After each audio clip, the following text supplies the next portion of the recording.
Դուք միշտ լուր եք գործել, ինչու՞։ Սիրել եմ լռությունը։ Ցավոք սրտի, հիմա անհրաժեշտություն կա մի քիչ խոսելու։ Արցախի հետ կապված կա մի բան, որի համար այսօր զղջում եք։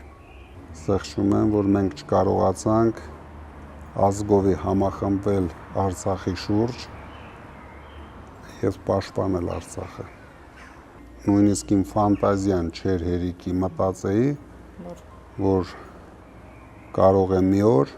մենք տեսնենք հայաթափված Արցախ։ Ես պատկերացնում էի, որ այն 7 շրջանների մասով կարող են լինել խնդիրներ, բայց ոչ մի օր չեմ պատկերացրել, որ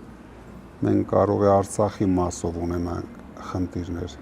Չեմ պատկերացրել, որ կարող է Հայաստանում լինի այնպիսի ղեկավար, որ վարի այնպիսի քաղաքականություն, որ մենք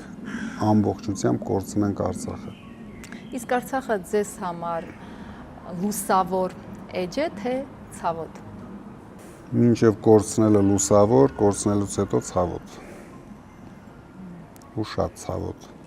Ձեր խոսքով, պարոն Կարապետյան, Արցախը պատասխանատվություն էր։ Հիմա ով է կրում այդ պատասխանատվությունը։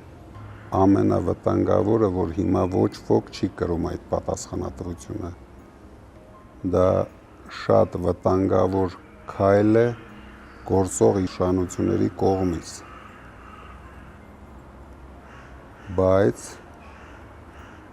ինձ թվում է մենք շուտով կկրենք պատասխանատվություն արցախահայության վերածննդի համար։